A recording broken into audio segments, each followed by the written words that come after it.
Welcome back to Voices of the Valley. I'm Harry Schroeder. John Rooney right next to me here, and we're going Saturday and getting ready for the quarterfinal round. And John, for me, this is the most fun day of Arch Madness. You got all the 4 games, 8 of the teams. This is kind of when it's really happening for me. Well, it's a big day. You get the schools in here, you get the bands in here, and the fans. Everybody's wondering, who is going to pull this off and win the automatic bid to the NCAA tournament. So there's a lot to play for. What Valparaiso was able to do the first night after losing 2 regular season games, come back and beat Indiana State, and the way Evansville pushed Illinois State. Wow, that was impressive. To lose all but 2 games out of the last 13 and to beat Valparaiso twice for Evansville, they gave Illinois State everything the Redbirds wanted. So it's a good start to the tournament. Now let's see what happens and who ends up playing on Sunday. You travel around the league all year long and doing games on TV for the Valley.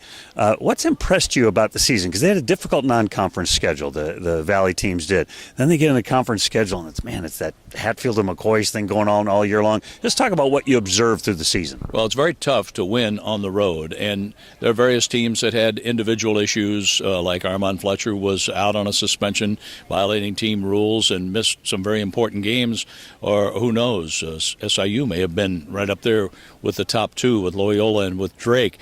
But there was inconsistency, and to see Illinois State playing on Thursday night, I don't think anybody imagined that when most people picked them to win it all. And then we had Valparaiso that went through some injuries and through some inconsistency where Matt Loddick had to put players in positions they hadn't played before, but I think it made them a little bit better, and one of the reasons they performed so well against Indiana State. So watching these teams kind of feel their way through, some played better on the road than others, and I still think that Walter McCarty is going to have a really good team next year. What he was able to accomplish, it won't show in the win and loss column, but the way he can draw plays on the spot, that NBA influence is really going to play big in the future, and he might have a championship run in the next year or 2. It might be that soon. You're watching Voices of the Valley. It's John Rooney, Harry Schroeder. Glad you're with us. I think the same thing about Valpo. I think they've got a lot of everybody coming back and a couple of great recruits coming in. One player that stood out to you this year during the Valley season as you traversed the Missouri Valley country. Tyreek Key. And I was doing the first game of the season in Chicago. It was Loyola and Indiana State had some illness going through their locker room, and Jordan Barnes was one of them, really, really sick, and didn't play well in the first half, didn't play well at all in the second half. In fact, overall, the team effort just wasn't there, not what Greg Lansing wanted, but coming back from Hawaii and that long trip and then the illness, it added up to a very long night. But one player who played hard and well all the way through was Tyreek Key, and Key continued to play that way and certainly got a lot of attention, and he was fun to watch. And there were several others. Green with UNI had a sensational year and has been honored accordingly in the Missouri Valley Conference.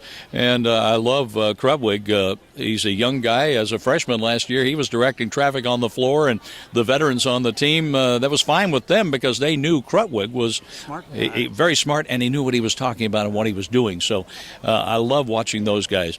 But I think for me, Harry, I enjoy the practices and the shoot-arounds as much, if not more, than the games because I get to see the players in the background, what they're going through and their preparation, and get to know the coaches and get to know the sports information folks and athletic directors. And this is a very tight league, a tight conference where not only do you go see all of those people wearing those titles, but they become friends. And that's what makes it fun to work this conference. We were talking about that before we came on, the friends in the league, and you're right. There's a special feeling around this conference between all those people you mentioned.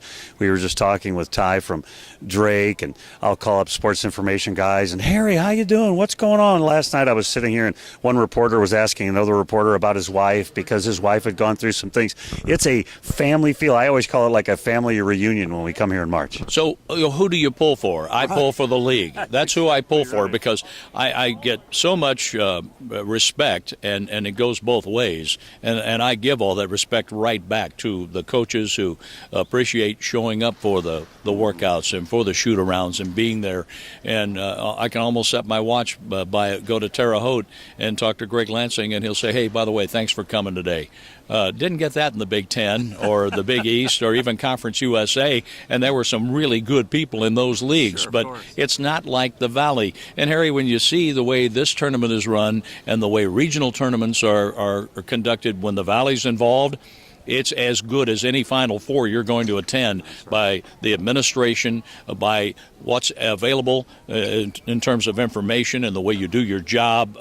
With Doug Elgin and Jack Watkins, Mike Kern, and Patty and that whole staff, there's your family doing the job of those Power 5 conferences that have tremendous staffs at their beck and call. And what they do in the Valley is just miraculous, because this is every bit as big time as anything those Power 5 conferences do. And they're the ones that set the tone for that whole family feel for this thing. Before we let you go, I have to talk Cardinal baseball. Okay. Just give us a little bit. What have you seen in spring training, and what are your expectations for the Redbirds? What we've seen so far, and we haven't seen the entire lineup play yet. We've seen the middle with Wong and DeYoung and Bader in center field. Yadier is going to start DHing. He already has, and he'll be behind the plate here in another few days. So they'll get that middle core playing together. But I've seen a lot of good young players. I think, Harry, they have more depth in position players than they've had in years. Some really good speedy outfielders. Not only do they cover ground, but they seem to run the bases well, and they get on base. That's another good thing. They have some good infield position players with some range, and they have some others that we haven't seen coming up. I hear that hit for power that have played a Class A ball that we'll be seeing pretty soon. So we know about good young pitching, but now we have some position players to go with it, and I think that bodes really well for the future. John Rooney, the Cardinal baseball broadcaster, obviously terrific here at the Missouri Valley. Appreciate your time. Harry, always a pleasure to be with you, and let's have a great finish to this tournament. Should be fun. You're watching Voices of the Valley right here on ValleyHoopsInsider.com.